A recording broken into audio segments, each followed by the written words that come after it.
Good afternoon, everyone, and welcome to today's webinar, Beyond Success and Addressing Suicide Among Executives, Public Figures, and High Achievers. My name is Takia Blackman, and I serve as the Executive Director and Co-founder for Black People Die by Suicide too, and I'm honored to be here today in recognition of National Suicide Prevention Month. And so while suicide is often discussed in relation to various at-risk groups, populations that tend to be forgotten about, or I should say overlooked, high achievers, executive, public figures, even caregivers, and others who we may not, who are expected to maintain a standard of excellence at all times. So I'll start off a little bit by sharing some statistics, and then I'll introduce my wonderful panel that I'm excited for you all to get an opportunity to meet. So suicide is the 11th leading cause of death in the U.S. That is according to the American Foundation for Suicide Prevention. And also public figures and high achievers often go up overlooked. So today we're really going to dive into that conversation. And before we do that though, I will say we are incredibly fortunate. You'll get a chance to see why I'm excited about the panel that we have today. And our panelists will discuss the often hidden emotional toll of making it, or people kind of feeling like they always have to feel like they have to always have it together. So thank you so much for joining us for this very important conversation. And now I'm going to read these lovely bios because I don't want to miss anyone up. So our first panelist is Sharon J. Lawrence, is a licensed clinical social worker with over 20 years of experience. She's dedicated her life to working within foster care, developmental disability, substance use, behavioral health, and family court, and now has dedicated her work to providing therapy to therapists and other professionals. She's the owner of a group practice, Sela Wellness and Therapeutic Services, as well as SJL Professional Services, and she's also an author, a speaker, and the co-host of the Therapist Role podcast, and is dedicated to highlighting the importance of mental health leadership and organizational wellness. And our next panelist is Dr. Rita Walker. Dr. Rita Walker is a professor at Wayne State University and a licensed clinical psychologist specializing in suicide science and African American adult mental health. She has published over 50 scientific papers on these topics and is also the author of The Unapologetic Guide to Black Mental Health.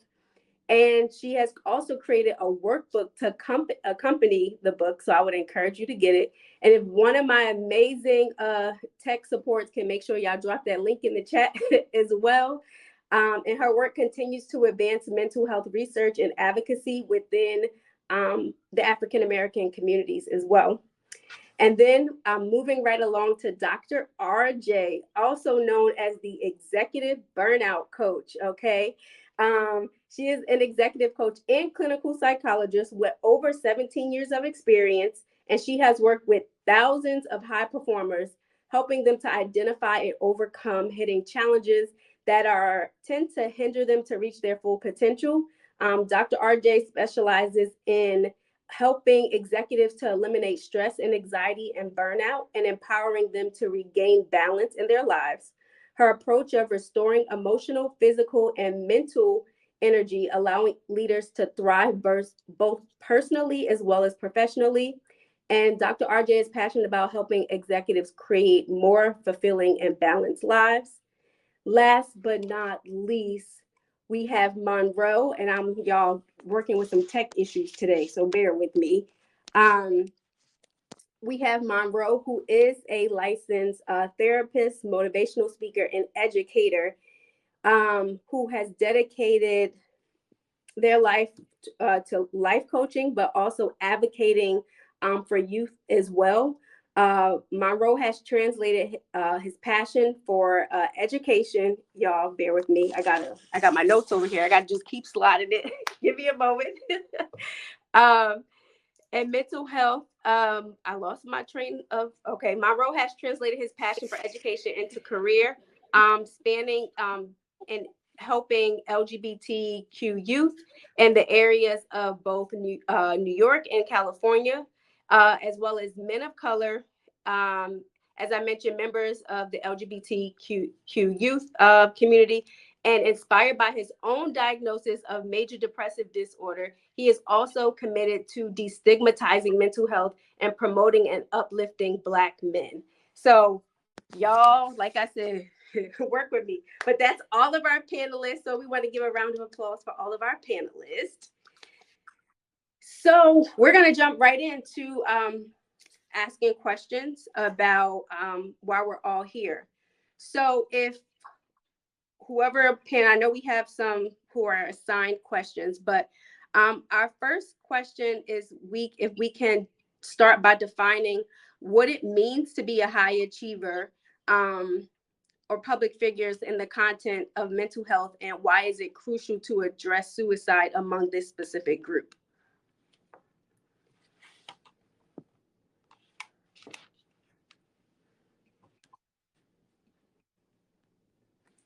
Anyone can go.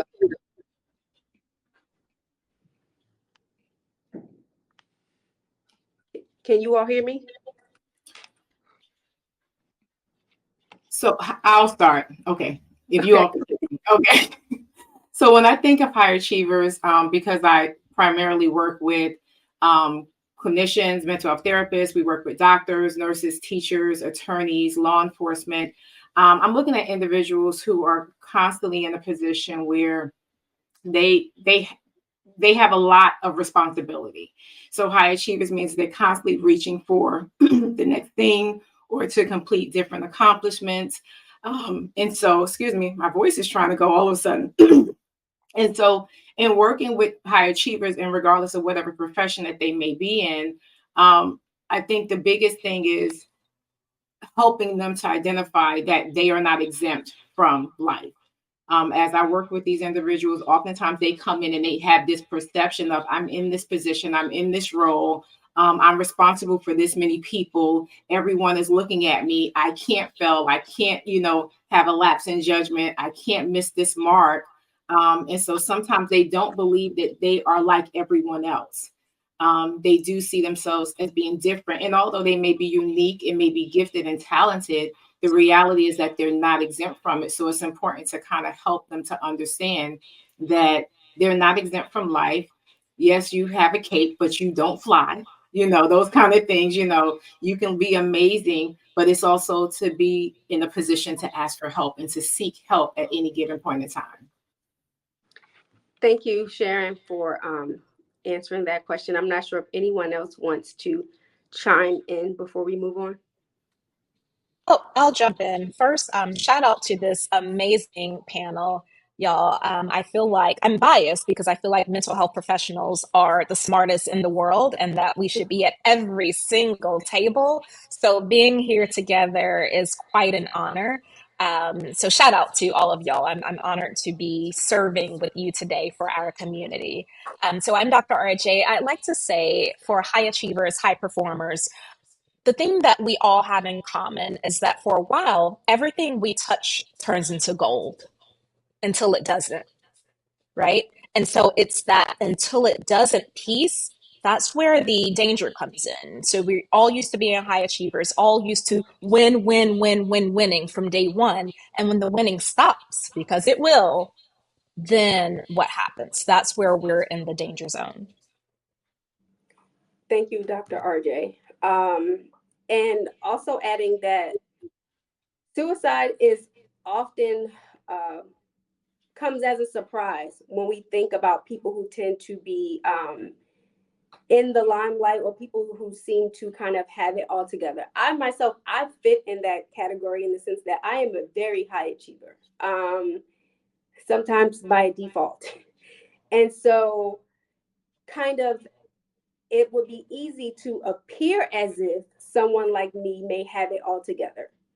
And so I'm even wondering, though, if we can even take it a step further. And I know, Sharon, you often do a lot of work with those kind of like in the helping profession, and just even in terms of caregivers and even clinicians. Sometimes people who may be outside of the mental health field may assume that clinicians have it all together and they're immune to life kind of happening, but people just kind of in that helping or giving profession. Can you even speak to that? Yes, I will say the most common statement I hear is, "Oh, you're a therapist or you're a social worker. You know what to do, or you shouldn't be going through this." Uh, and a lot of times I also have new clients coming in who are helpers and professionals, and they will say, "I'm supposed to know Mhm. how to do this." And I was like, "Where does it say that?" It does not say that. You may have knowledge of it, but it doesn't mean that you have experienced everything that was coming your way. You haven't been here before. This is new for you. And so it's letting them know that they're human. And so it comes as a shock to them because they know how to give the information. But when it hits them, they have a firsthand experience of like, whoa, wait, I was not expecting this.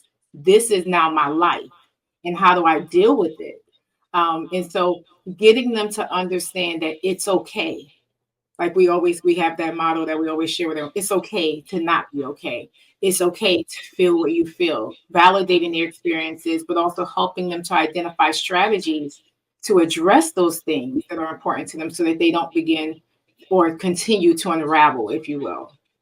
Mhm.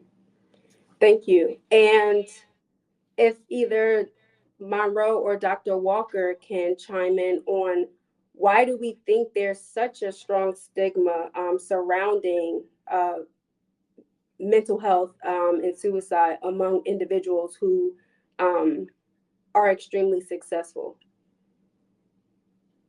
I think it starts with a mindset, just some of what we've said already, the mindset around achieving, the mindset around getting from A to B and achieving so many different kinds of things. Like it takes a certain mindset to be a high achieving person. And if there is any kind of inkling of a potential weakness, which is what we attribute like mental health, emotional health challenges to, a weakness, then that's something that oftentimes goes unacknowledged because there's no room for weakness when you're trying to achieve at the highest level. And it's important, I think, for us to acknowledge that high achieving people, successful people, are still people.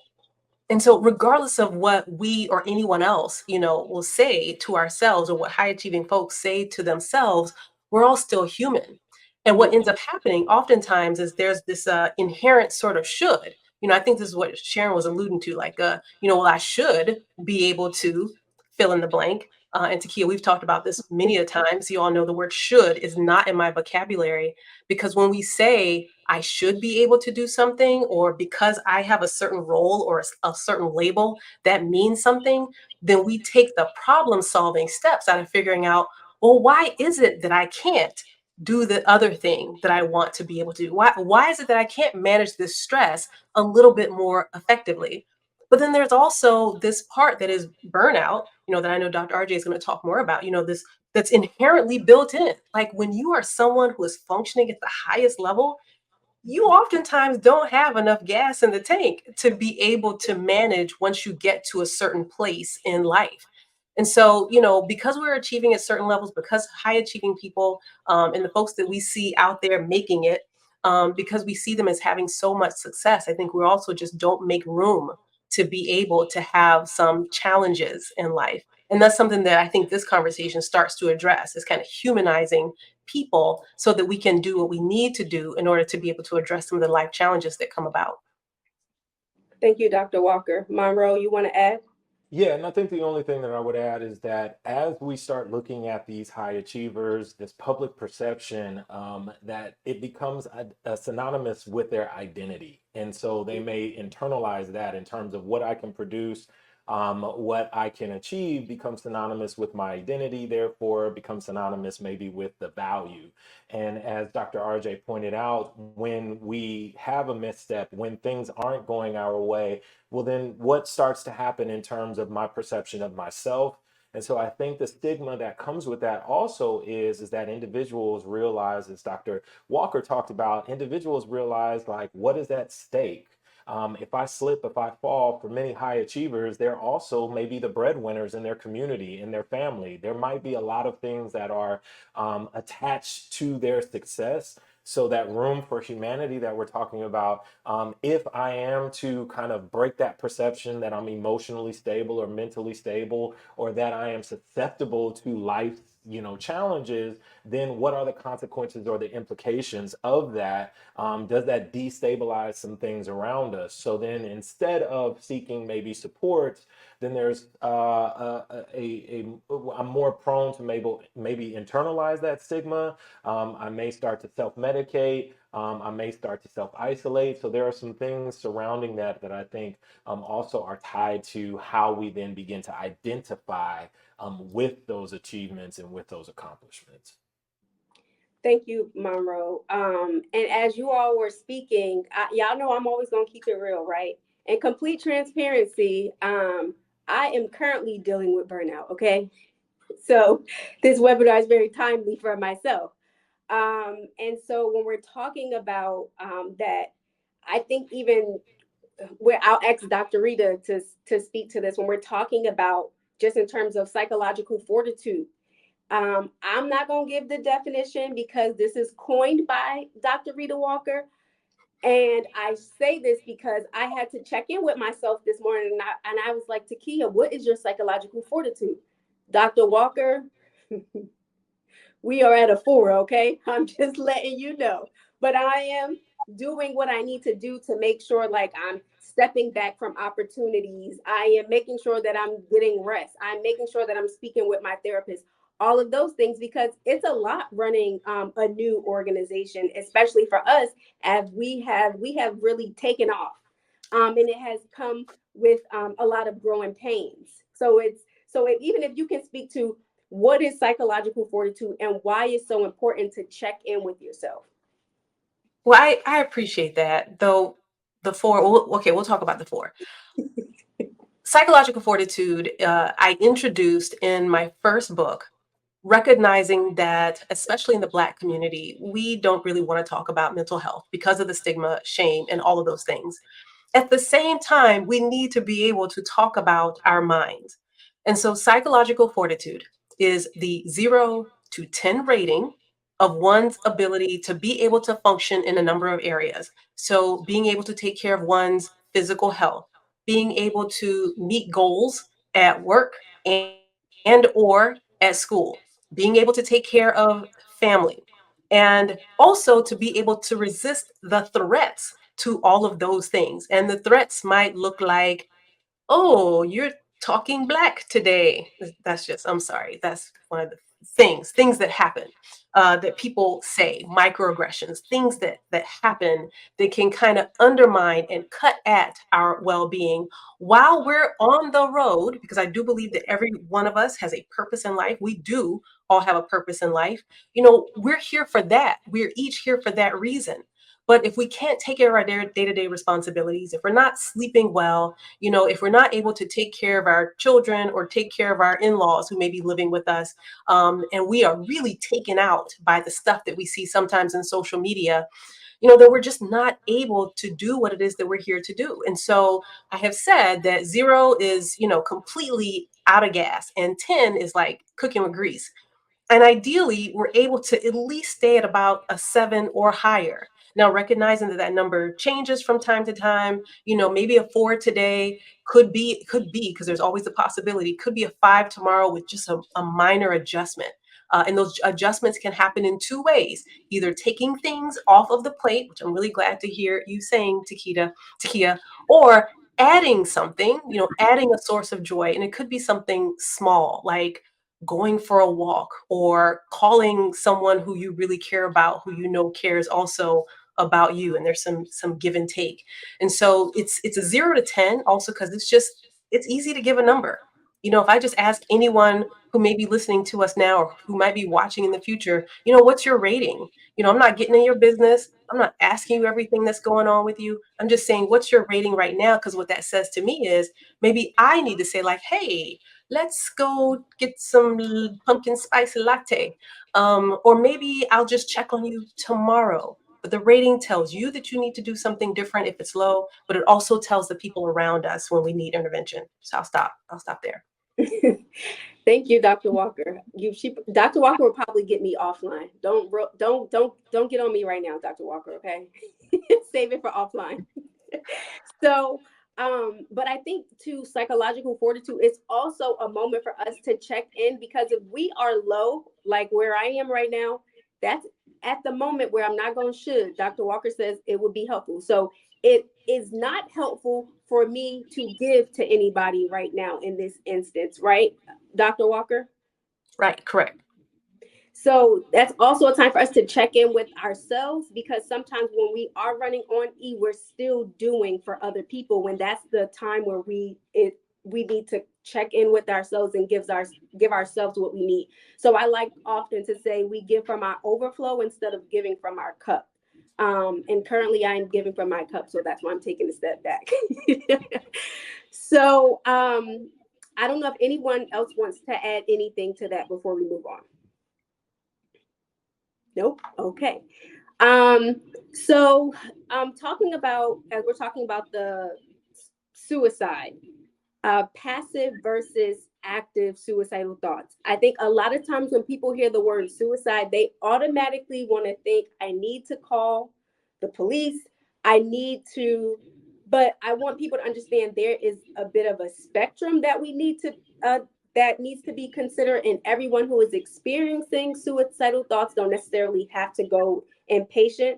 But before we even get that far, if we can just give the terminology surrounding what is the difference between passive versus active suicidal thoughts, and why it's important to know the difference. Or passive, aka what Dr. Rita Walker says is low-key suicide. So anyone wants to speak to that? Monroe, I don't know if you want to start. Sure, I can start. I think one, and thank you for making the distinction and letting folks know that it's a spectrum. One, I just want to start by saying we don't want to ignore any of it, whether you're on the passive aspect end of the spectrum or if you're in active suicidal ideation. But that passive suicidal ideation is really that desire to be unalive, but without having an active plan to end your life, versus really as active suicidal ideation, thoughts of the self-harm with some deliberate consideration or planning for causing one's own death. And I think one of the things that we need to be aware of is some of these signs of the passive suicidal ideation often get ignored. So when there's these risks of unhealthy behaviors like maybe smoking, drinking excessively, and they no longer bother an individual as much, that can be a sign of an individual, once again, who is maybe contemplating or wanting to be unalive, but not necessarily taking that step into doing it, feeling apathetic in their mindset. So that looks like whatever happens, it happens, right? Having thoughts that maybe you wish you were never born. Maybe the family would be better off without you, or maybe like an accident or a terminal illness, even reoccurring thoughts of death. And then, of course, those persistent feelings of hopelessness and numbness can all be some signs of passive suicidal ideation. The thing about it, not ignoring them, is because it can take maybe just one traumatic event, one bad day, one bad week to move that pendulum from that passive side to maybe the active side. So once again, I just want to reiterate, we don't want to ignore it. But again, Takia, as you stated, it doesn't necessarily mean, right, you need to go to a hospital or an emergency room if you have some opportunities to connect with individuals to kind of talk through, trusted individuals, trusted sources, either a professional or hopefully a caring individual within your life, to maybe just kind of talk through some things if you're more so on that passive side of the spectrum. Thank you, Monroe. Dr. Walker, you want to speak to low-key? I'm glad to do it. And I'll mention also calling 988, just, kind of tag teaming on what Monroe was saying, because oftentimes folks can't access a professional. And I think that's a lot of the challenge that we see now in our society. And that's another reason I'm glad we're having this conversation. But even if someone doesn't know, they can call 988 on behalf of their loved one or friend who may be struggling, so they can have support and trying to get a sense of, okay, what needs to happen next? This person that I love seems to be struggling. They're talking about, not wanting to live anymore. What do I do? Because I wrote the Unapologetic Guide to Black Mental Health because of the lack of information, in our society about suicide. And for so many people, yes, it sends off alarm bells when that does not have to be the case. And because all of my work is about prevention, so my research, the book, all the things is about prevention. And so when we understand a little bit better, then maybe we can do a little bit better. And so low key suicide is about understanding, or the label is about understanding that there are things that people may be doing that hasten the end of their life, that are preventable kinds of things. And I know a lot of us know folks who will say, oh, they don't care about their life. They'll just drink themselves to death, and, I can't do anything about it. Or they know someone, as an example, who's been diagnosed with type 2 diabetes, and the doctor has said, you have to eat X, Y, and Z. You have to exercise. You have to take your insulin on a schedule. But what if that person, and this is true for about 50% of people, what if that person has some emotional pain, some unaddressed heartache or trauma or anxiety that keeps them from being able to take care of themselves? Then what we would hope for would be folks who are around that person to not just say, oh, that's just who they are or what they do, but to instead be there for that person, express concern, say, hey, I noticed that you've been fill in the blank, and it concerns me.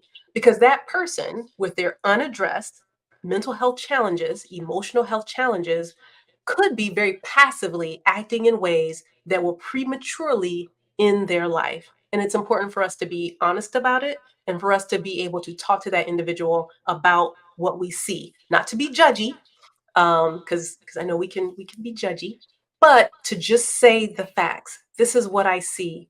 It concerns me. And that takes a lot of vulnerability to do, but I think we could use a bit more vulnerability, genuine vulnerability in our society. Thank you, Dr. Walker. We're going to move with some coping mechanisms. Actually, before we even go to coping mechanism, let's talk about recognizing. I know we talked a little bit about the warning signs, but maybe if we can go into it a little bit more, and I'll ask Sharon and Dr. RJ to speak to this, given the unique pressures of individuals that we're talking about, whether it's caregivers or people in the helping professions, high achievers, etc. What are some specific warning signs of suicidal thoughts or behaviors that may manifest differently compared to people who are not a part of this group that we're talking about? I think when we're talking about high performers, I have to say this. If you are a therapist who does not have a therapist, if you are a physician who does not have a therapist, if you don't have a team of people helping to support you and help you in ways to fill you back up, then you are doing a disservice to your clients, your patients, your customers. Therapists should have a therapist or a coach or somebody, because we are not subhuman, right? And so it's the responsibility of high achievers, high performers, professionals to make sure that we are filled up so that we can continue to walk in our purpose and help those around us. And so the thing for high achievers, high performers, the constant thread or the common thread is anxiety. It's persistent anxiety. It's the racing thoughts. It's like feeling like you're on a hamster wheel, going, but not getting anything accomplished, paired with depression, untreated depression. And so if you have anxiety, you have depression, and then you add on isolation because of perfectionism or because you're afraid of what people will think, that is definitely a warning sign. If we can talk about just a recipe of a warning sign: racing thoughts, anxiety, depression, and isolation. That's what we should look for as high achievers. which will then clue us in to talk to somebody for sure. Thank you, Dr. RJ, for highlighting the importance of having a therapist, a coach, or someone in your corner. I tell a lot of people that all the time, because even if they're not necessarily dealing with a mental health issue per se, I would say, who are you connected to? Making sure that they're not on that island alone, because we have a lot of professionals who are in private practice, if you will, where they're very isolated and they're not communicating with other people and they're not connected to a larger group of people that can support them. So please, if you didn't hear Dr. RJ when she said it and you stepped away, I'm repeating it. Make sure you have a therapist, a coach, or someone on your team who can support you as you maneuver in this world of high achievement. I will add to that by saying that, we already have to deal with the stigma and the stress and like I said, the isolation before, but pay attention to those signs of overcompensating with your work. Are you increasing your hours? Are you trying to do all this busy work because you're trying to not pay attention to being alone or personal issues or the stress or depression? You're trying to push the other things to the side, or as we say, bury them under the carpet as if they're going to just disappear. So you can't avoid the struggles. Do your best to not try to avoid the struggles that you're dealing with. The other thing that I do notice is that people will often show some numbing to what they're experiencing. Like they may actually have a lack of empathy. They may hear something, you notice they're really curt with you, or they're quiet, or they're distant. Pay attention to that as well when they start to show a difference in their personality. So it's like we said, it can be those subtle things that will show up. The other thing, and last, I'll share this, is that there will be expressions of feeling ineffective, as if they're not good enough in their role. And so that often makes me nervous, because a lot of times people will tie their position, their role, to their purpose. And then that leads to them thinking, well, if they're not good and they don't have a purpose, it makes them question their existence. And so I want to make sure we really pay attention to those small things as they build upon one another. Thank Can you. I ask a Sure. quick follow-up question for those who are carrying a heavy load of clients? What proportion of folks would you say are also having problems with sleep? Are I you would say, are you asking to the You're panel? absolutely Yes. That's I, okay, Takia, right? That's okay. Yeah, yeah, it is quite fine, Dr. Walker. I'll just quickly say, I know one of the things is that it's sometimes hard to determine, because like many of my high achieving clients have pride themselves on getting little sleep because of scheduling and trying to fit things in. So it's hard necessarily sometimes to distinguish if not, a difficulty with sleeping is as a result of some of these things, the anxiety, the depression, or this is just their way of doing things. These things that are touted, sleep is for suckers and you can sleep when you're dead and all this other kind of stuff, I think is a harmful perpetuation of not taking care of ourselves. But that's another topic. But anyway, I'll say that really quickly.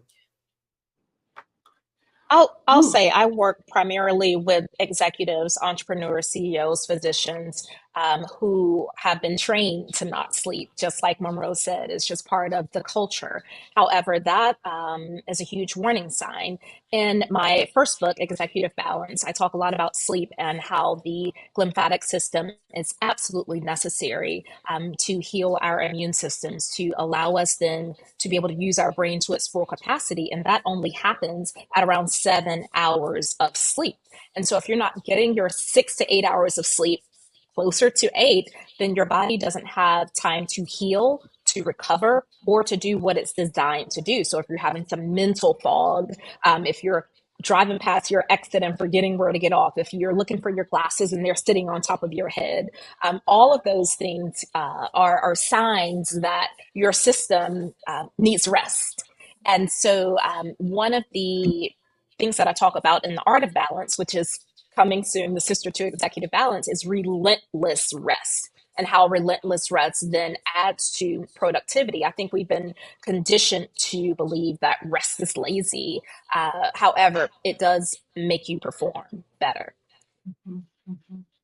Yeah, I appreciate you all indulging me for that. We actually conducted a study a few years ago looking at sleep and suicide vulnerability and looking across different racial and ethnic groups. African Americans have the most dysregulated sleep, but as you all were saying, we normalize not sleeping.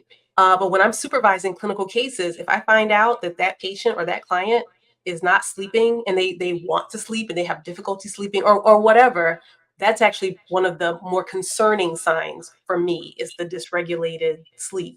But I think it's also important to point out that yes, a lot of folks take pride and I only needed 4 to 5 hours of sleep a night. Like, okay. But we know that when it's time to problem solve and when folks are struggling, when they're sleep deprived, it's even harder to be able to get out of a difficult place. But thank you all. Thank you so much. Appreciate it. We're going to need that article, Dr. Walker, because I want to also see what does it say about those who actually may be sleeping too much, you know? We'll talk. We'll definitely talk. Thank you, Tia. Yes, of course, of course. So now that we talked about the warning signs, it is also important to talk about coping mechanisms, or any sort of wellness tools. I'm going to pose the question first to Dr. RJ to talk about what are some common but potential harmful coping mechanisms first, and then we can kind of go into like healthy coping mechanisms as relates to high achievers or those in the caring profession might deal with as relates to managing stress. Thank you. So one of the things I see as far as a negative or an unhelpful coping mechanism is isolation. It's kind of like, no, I don't want to go. No, I'm not interested. I have things to do. I'm busy. Those are the unhealthy coping mechanisms. The hyper independence, I would say, is is an is a coping mechanism that is unhealthy. And so when people are absent, check on them, right? If they normally show up, just check in and see how they're doing. Another thing is canceling at the last minute. Like often we'll say, oh, self care this, self care that. But that is very different from isolating and changing your mind at the last minute, because that could be a sign that the person is overwhelmed with the duties that they already have. Healthy coping mechanisms then is like the opposite of that. Engage, having insight into how you're feeling, being able to talk about it and say, I'm not doing that great. That's a healthy coping mechanism, because then someone knows what to do, how to help. So it's not all about having it perfect, having it together. It's about having the insight to say, this is what I need and this is why. Thank you, Dr. RJ. Does anyone else want to speak to coping mechanisms or wellness tools? No? Okay. We will keep moving right along. Also, I would like us to speak to, so the purpose of this conversation is really helping us to break the silence surrounding, you know, not just mental health, but specifically suicide. So we look at individuals like Chesley Chris, or we look at the former mayor of Hyattsville, or we look at Robin Williams. Again, all the people who people would assume or make or think that they have it all together. But people not feeling like they can speak out about what their challenges are for a variety of reasons. So, how can we create a culture within high pressure environments that encourage open discussions surrounding mental health and suicide without people having fear of judgment? It starts from the top. Whenever I'm speaking, to organizations in the healthcare industry, I'm encouraging them from the top down to create a culture that encourages open discussions about mental health and wellness.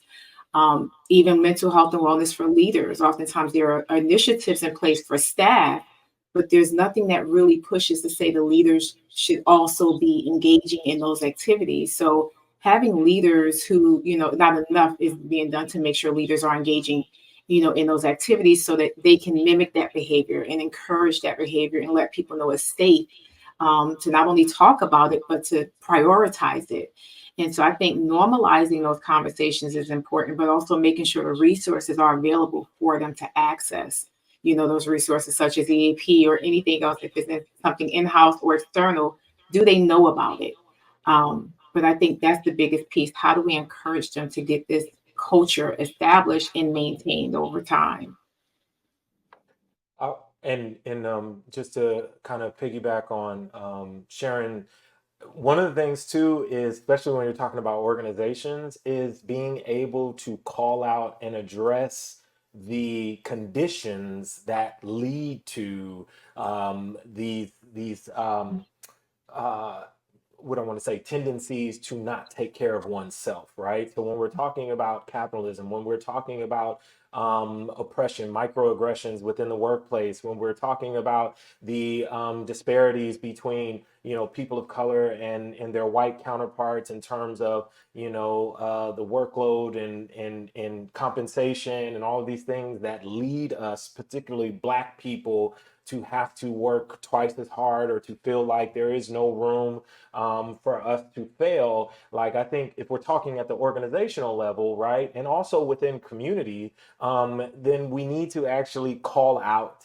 these things that are contributing to individuals feeling this way. Because I'll say, right, as a person living in Washington, D.C., as a professional with multiple degrees and licenses, it's hard out here when groceries are this amount of money, when insurances and licensing and housing and all of these things go. So we need to actually call out and acknowledge the things that contribute to us feeling like we have to continue without a break, without self-care, so on and so forth. And if we're not addressing those things, if we're not actually calling them out, many times we are not really getting to the root of why we feel compelled to do the things that we do or to stay in silence. And if I can just add in, PF rating. Like, what is my PF? And we don't have to overthink it. We give ourselves a number. We don't have to know what all the things are that are stressing us out, because for some people, when they're so overwhelmed, it's hard to even know what all the things are. You don't know what the sources of the is. But somebody can say, I'm at a 6, or I'm at a 9, or I'm at a 4, or I'm at a 2. You can say that, without even having to come up with all of the language. And so we start at the top, with organizational leads and managers and everyone saying, like, hey, you don't have to even say your number out loud. But if everyone can say for themselves, this is where I am, and then make room to adjust. Now, I know it's going to take us a long time to get there as a society. But when people can pair up, say, with a friend, with their coworker in the cubicle next door, or someone down the hallway in smaller groups, then we do know that small change can escalate to big change. So we're getting there. I think we're getting there. Thank you, Dr. Walker. Anyone else want to add anything? Okay. Monroe, I know we're winding down on time, but I wanted to make sure we got if you can just quickly kind of speak to intersectionality as it relates to Black and LGBTQ plus. How do we think that intersectionality of being both Black and LGBT plus impacts mental health, particularly when it comes to success in society that often marginalizes both identities? Yeah, I think that the thing that I'll say about intersectionality is we're talking about a multiple marginalized population of individuals, right? And when we're talking about that, we're also having to acknowledge the oppression that comes from without and the oppression that comes from within the community. So when we talk about being a Black or person of color, you're looking at larger society, white supremacy, and all of that, that really plays a role into the structural racism that we are going to have to encounter every single day, regardless of how much we have achieved. We're not immune to it, right? In regards to that. And then when we talk about within the community, we as a community have to acknowledge the heterosexism that exists, that again, for individuals along the spectrum of the LGBTQIA plus population are subjected to in some of the spaces that we were told were going to be safe for us, right? And are not safe. So when you think about that, those exacerbate, I feel like, the risk factors for individuals, whether you're high achieving or not. And let's speak to the high achieving individuals. If you are someone whose identity has been demonized, there are a lot of things that you have done to try to overcompensate for what has been deemed as a deficit. So when we're talking about looking, what defines success, going back to an earlier comment, my success is being defined by not just who I am and who I get to show up as, and that is enough. But now I have to get all these degrees. I have to have this, I have to have that to show that I am worthy. So that's what I'll say in terms of where we're looking at the intersectionality. We have to look outside of the community and also the harm that is being done within the community, within the Black community in particular. Thank you, Monroe. Before we head over to questions in the chat and from the audience, do we have any final thoughts that the panel would like to share? A key message that you want the audience to take away about mental health, suicide in general, or just as relates to the demographic that we're talking about today? I will say that having struggles does not make you weak, right? We all have struggles, no matter what we look like on the outside. We encounter difficulties in life. And so finding support any way that you can and knowing that it's okay to not be okay. It doesn't make you weak or bad or unsuccessful.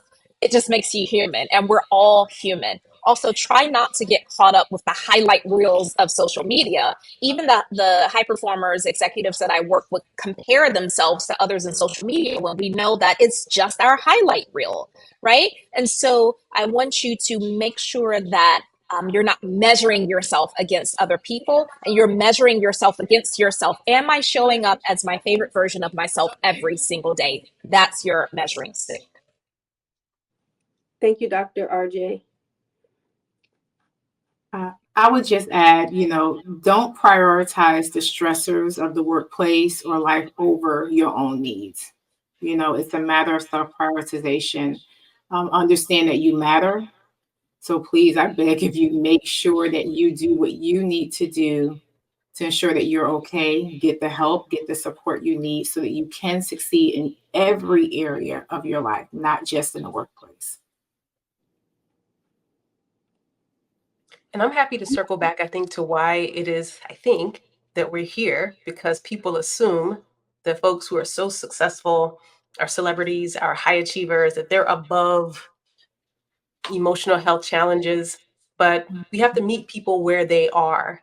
And and one of the things actually we will oftentimes say, people don't look like what they're going through. Things aren't what they seem. We really need to embrace that, because oftentimes things not being what they seem isn't just for us looking at for someone else. It's for those individuals who are the high achieving people who don't see all of their tremendous success, but only see failures. And that's why it's so important for us to come together as a community and a non-judgmental community and support one another, and regardless of our identities. And the only thing I'll say, please stay connected. I'm an advocate and proponent of community, community, community. And that doesn't mean you have to tell everybody your business, or that doesn't mean that you have to go on social media and air out all of the things, but we all need to be connected and we all deserve to be connected. So I'm just going to encourage you to please seek safe and supportive and embracing community. Thank you to our wonderful, wonderful panelists. I want to personally thank all of the panelists for your time, because I know y'all all busy. I know. for taking time out of your super busy day to add such rich information to the conversation. And I know that people will walk away with some nuggets to kind of think about. And so we're going to turn it to the audience for the last few moments if anyone has questions that they would like the panel to address.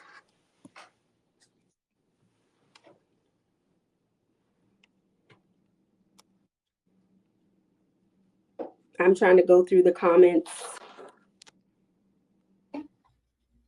I don't know if there's any that stand out. We have some people who are monitoring the chat for us. Do we have any questions?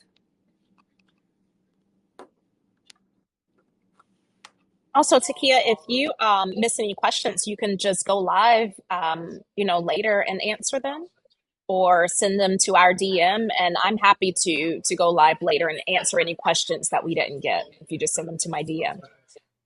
Okay, thank you. I'm just going through the comments. I definitely will. Yes, I'll reach out to you, Dr. RJ. I see there's a comment from Sarah Thomas. Can you put it on the screen, Leon?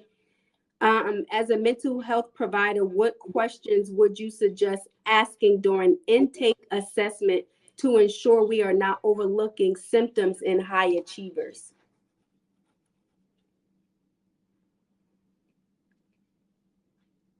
Anyone want to answer that? I would start by asking about the support group. Do you ever feel lonely? Who do you go to when times are tough? How do you know when times are tough? So questions around community, questions around support group, questions around seeing if the person is the only go-to person and they're doing all of the pouring out and there's no one there for them. That's a warning sign. And in addition to that, I would add to that is that I always ask about history. I'm going to ask about history. I'm always checking in every session, how are they feeling, especially if they're reporting a stressful time or there's been a change in their behavior. I notice that there's a change in their mood.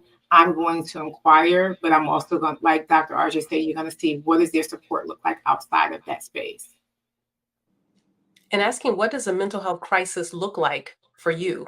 That's one part. And then two, how will I as a therapist know? Because we know high achieving folks wear masks really well. And so it is hard to know when they're struggling if we don't have the concrete things of what will I see happening, or what will you share with me to tell me that you may be on a slippery slope emotionally.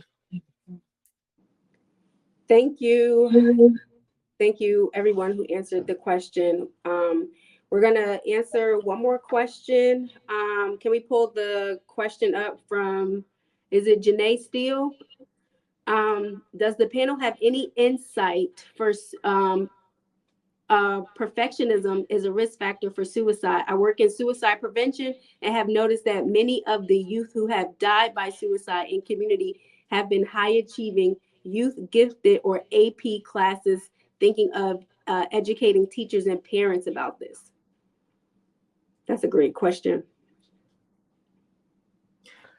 I will say we've done a little bit of research. I think Monroe was going to jump in on this one also, but I will say we started a little bit of, we've had some studies where we looked especially at second generation individuals. So second generation Nigerian Americans and Asian Americans and other second generation folks, who seem to be higher, at the highest level at some degree of perfectionism.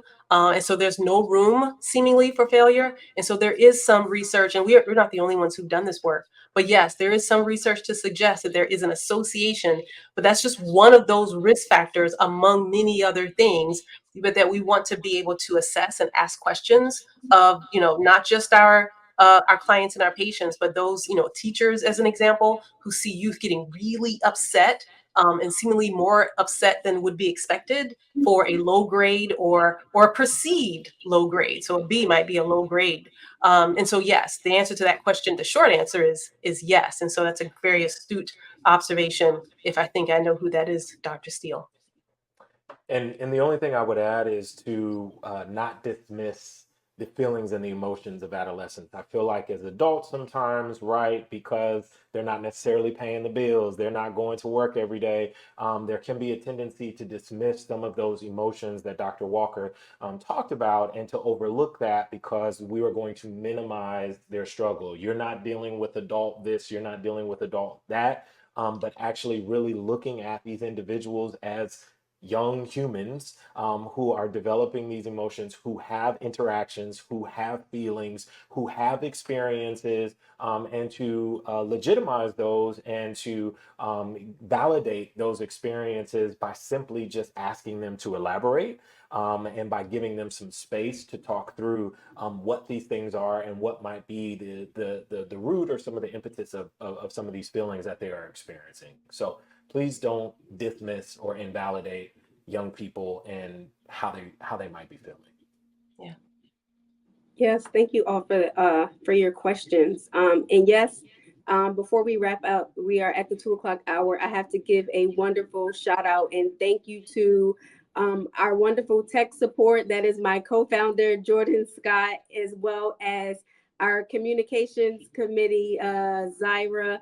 And then we also have our Black Mental Health Awards Committee member as well, Lakeisha. So I want to thank you all for providing support to us in the chat. And I also want to thank our panelists as well for, again, giving your time to be here today. And also thank Digital Impact Studios and Leon for providing assistance to actually coordinate this webinar. So thank you all for joining, and we will have the replay available on our YouTube channel. We encourage you all to send a donation to support what we're doing over here at Black People Die by Suicide 2, or join us next Saturday in Baltimore for our fundraiser. It popped up at the screen for our kickback. We still have tickets available, so please come out. There'll be a DJ, there'll be food, there'll be games, there'll be raffles, so you don't want to miss it, because it's going to be a time. And I'm using that as an opportunity to also celebrate my birthday too, because it was on Saturday. Hey, belated happy birthday. Thank you. So we will oh, and I see my uncle. Thank you, Uncle JJ. He says, yes, my bro. I hate when adults do that to kids. So yes, thank you all for joining, and you enjoy the rest of your evening. Thank you. Bye. Bye-bye. Thank you, Bye, Takia. everyone. Thank you.